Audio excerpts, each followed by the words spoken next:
Mengapa ada banyak orang yang tidak berani memberi? Karena dia takut kekurangan. Dan orang yang takut kekurangan biasanya kesukaannya adalah ngitung rezeki orang dan sulit mensyukuri rezekinya sendiri. Bertobat.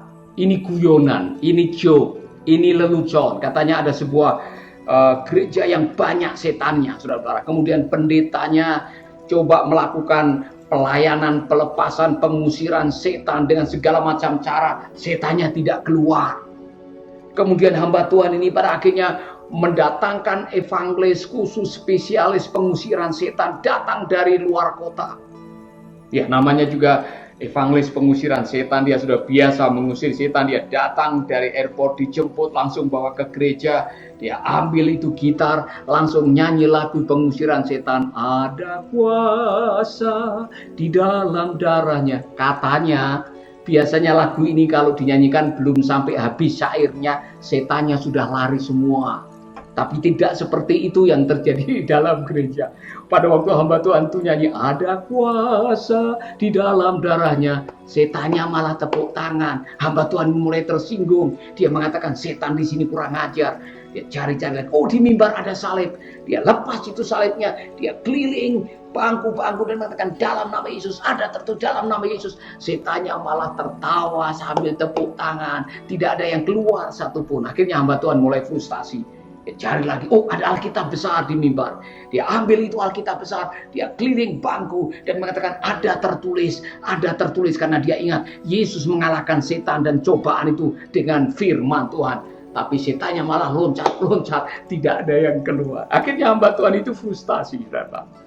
Singkat cerita, dia meninggalkan mimbar, dia turun keluar dari gereja. Tiba-tiba di depan pintu dia melihat ada kantong kolektor. Dengan pikiran singkat spontanitas, dia langsung pikir siapa tahu kantong kolektor ini bisa mengusir setan. Dia ambil itu kantong kolektor, dia jalankan kolektor, dan semua iblisnya lari terbirit-birit keluar dari gereja. Iblis pun takut kantong kolektor. Karena saudara banyak orang yang takut memberi. Wow, saya kadang-kadang karena saya ibadah keliling di berbagai gereja di Indonesia dan di luar negeri, saya menyaksikan saudara orang itu kalau datang di ibadah itu semangat sekali. Waktu nyanyi mereka tepuk tangan, loncat-loncat, haleluya, mendengar firman Tuhan, antusias saudara-saudara. Tapi nanti pada waktu giliran pemimpin ibadah mengatakan, tiba saatnya saudara-saudara kita akan menyanyikan lagu pujian, lagu kesukaan kita sambil persembahan dijalankan. Lagunya ini, persembahan kami. Saudara tahu lagunya? Selanjutnya apa coba? Sedikit sekali. Saudara, bagian ibadah yang kadang-kadang kurang dihargai adalah waktu memberi. Ya kan? Saya kurang tahu di gereja saudara, tapi saya mengamati orang antusias nyanyi, praise and worship, semangat, mendengar firman Tuhan, pasang telinga. Giliran tiba saatnya kita mendengarkan firman Tuhan, kelepek, semangatnya mulai padam. Orang takut memberi. Padahal firman Allah mengatakan, give and you will be given. Berilah, maka kamu akan diberi. Ukuran yang kau pakai untuk memberi, ukuran yang sama akan dipakai oleh Tuhan untuk memberkati kita. Saudara-saudara, saya punya gelas kapasitas 1 liter dan punya botol kapasitas 1 liter. Kalau dua-duanya penuh dengan beras, saya tuang begini, mana yang lebih cepat habis berasnya? Yang mana, saudara? Coba bisa jawab. Gelas kapasitas 1 liter, botol kapasitas 1 liter, dua-duanya penuh dengan beras, saya tuang begini, mana yang lebih cepat habis berasnya? Saudara bisa jawab. Ayo, jawab yang mana? Botol atau gelas?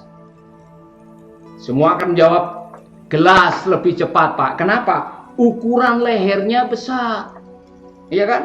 Nah, sekarang kalau gelas 1 liter kosong, botol 1 liter kosong, saya tuang beras dari atas, mana yang lebih cepat penuh? Gelas lebih cepat penuh. Kenapa? Ukuran lehernya besar. Nah, ukuran yang kau pakai untuk memberi, ukuran yang sama dipakai oleh Tuhan untuk memberkati kita. Amin. Makanya saudara-saudara, kalau kita diberkati oleh Tuhan melimpah, jangan lupa berbagi. Ukuran yang kau pakai untuk memberkati dipakai oleh Tuhan untuk memberkati kita. Nah, cilakanya nih, banyak orang Kristen kalau minta diberkati pakai ukuran gelas, tapi giliran suruh memberi pakai ukuran botol. Itu namanya orang pelit. Bertobat. Amin. Saya membaca Amsal pasal 11 ayat 24-25 yang mengatakan ada orang yang memberi, tambah kaya. Ada orang yang menyimpan, tambah miskin. Pernahkah saudara bertanya, mengapa Tuhan memberkati kita? Pernahkah saudara bertanya dalam hati, why I have what I have? Mengapa kita diberi lebih oleh Tuhan, saudara-saudara? Coba renungkan baik-baik, kenapa Tuhan memberkati saudara? Saudara-saudara, saya pernah makan dengan orang yang kaya sekali. Orang kaya nomor 7 di Australia, namanya Phil Cave. Saya perhatikan orang kaya makannya seperti apa, saudara-saudara. Ternyata ini orang kaya makannya sama seperti kita. Sekali makan 1 sendok, tidak 10 sendok semua masuk untuk membuktikan bahwa dia kaya. Katanya mobilnya 16, yang disetir sekali setir hanya 1, bukan 16 disetir semuanya. Lalu untuk apa dia diberkati oleh Tuhan? Dia tahu dia diberkati oleh Tuhan untuk memberkati, makanya dia ngajak saya makan siang karena dia akan memberikan bantuan buat pelayanan kami. Waktu itu ada $100.000, hampir 1 miliar. Saudara, dia tahu untuk apa dia diberkati, yaitu untuk berbagi, untuk memberkati orang lain. Itulah sebabnya kalau Tuhan memberkati saudara, Tuhan punya rencana lewat berkat itu. Itu berkat bukan hanya untuk mengenyangkan kita sendiri, bukan untuk kesombongan kita sendiri, bukan hanya untuk dinikmati sendiri. Berkat itu diberikan supaya kita bisa menjadi berkat bagi orang lain. Hidup ini untuk berbagi, itu maksudnya. Amin. Haleluya. Jangan sampai saudara menjadi orang kaya yang bodoh yang digambarkan di dalam Injil Lukas itu, saudara-saudara. Aduh, kasihan itu orang kaya yang bodoh itu, saudara-saudara. Saya yakin saudara pernah membacanya. Ini orang kaya yang bodoh, pekerjaannya tiap hari apa? Memanen, menanam, mengumpulkan, merombak lumbungnya. Dia kumpulkan, memperbesar asetnya, mengumpulkan. Satu kali setelah terkumpul semua, baru dia bilang sama jiwanya sendiri, hai jiwaku, ada banyak makanan, minuman yang tersedia untuk bertahun-tahun lamanya. Minumlah, makanlah, bersenang-senanglah malam ini. Dia mau makan. Belum sempat menelan makanan, dia mati malam itu. Kasihan sekali. Kemudian ada ayat yang ditulis di bawahnya. Lalu untuk siapakah hartanya itu nanti? Dia mengumpulkan karena takut kekurangan. Setelah semua terkumpul belum sempat menikmati, mati duluan sebelum menikmati. Bodoh. Kalau Anda kerjaannya mengumpulkan dan tidak pernah berbagi, tidak pernah menikmati apa yang Anda kumpulkan, Anda masuk dalam golongan orang bodoh, kata firman Tuhan. Bodohnya ada di mana? Satu, dia bodoh karena hidupnya habis untuk mengumpulkan dan dia lupa berbagi. Dua, dia habis untuk mengumpulkan dan lupa menikmati. Bodoh, dia menelantarkan jiwanya sementara dia mencari kekayaan, dia lupa menyenangkan hidupnya. Dan bodoh yang terakhir adalah dia lupa dan dia tidak pernah mikir bahwa kebodohannya akan diomongin orang, termasuk diomongin pendeta Paulus Wiratno sekarang. Bodoh. Itulah sebabnya supaya kita tidak masuk dalam golongan orang bodoh. Kalau saudara diberkati, mari kita berbagi. Untuk apa kita diberkati? Amin. Haleluya.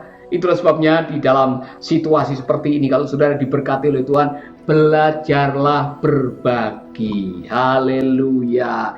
Alkitab mengatakan, muliakanlah Tuhan dengan harta hartamu. Kalau engkau diberkati oleh Tuhan, diberi kelebihan oleh Tuhan, jangan lupa tanya kepada Tuhan, mengapa saya diberkati lebih? Karena saya yakin Anda diberkati karena Anda mau, atau Tuhan mau kita, saudara, kami semua menjadi berkat bagi orang yang sedang membutuhkan. Khususnya dalam konteks COVID-19. Ketika ada teman-teman kita, saudara-saudara kita, tetangga-tetangga kita membutuhkan uluran tangan dan saudara mampu melakukan, inilah kesempatan untuk berbagi dengan mereka. Jangan pelit. Amin. Saya ulangi lagi. Hidup ini sekali. Jangan sampai kita menyesal gara-gara mengumpulkan dan akhirnya saudara mati tidak sempat berbagi dan saudara jadi omongan orang. Anda terkenal di kampung, orang paling pelit di kampung kita, orang paling skakar di desa kita, orang paling seperti rakus sehingga menghalalkan segala macam cara untuk mengumpulkan keuntungan dan mati menjadi omongan banyak orang karena Anda golongan orang pelit sekampung atau sekota atau sedunia. Bertobat. Amin.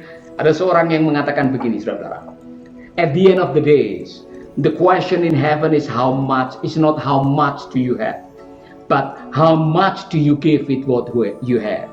Nanti di akhir kehidupan kita, saudara, ketika kita berjumpa muka dengan Tuhan, pertanyaan di surga bukan berapa banyak engkau memiliki, bukan itu. Tetapi pertanyaan di surga adalah berapa banyak engkau telah memberi dengan apa yang engkau miliki. Maka ketika kita sudah melakukan kebaikan, surga akan memperhitungkan. Karena ternyata surga menghargai kebaikan hati saudara-saudara. Saya betul-betul mendapatkan pewahyuan melihat bagaimana cara Tuhan menolong orang. Saudara, tahukah Anda bahwa cara Tuhan menolong orang selalu pakai orang? Kalau tetanggamu sebelah kanan rumah kelaparan 2 hari tidak makan, mereka berdoa bahkan berpuasa supaya ada pertolongan dari Tuhan. Pernahkah saudara melihat ada malaikat membawa Indomie atau sembako dari surga? Saya belum pernah melihat itu, saudara.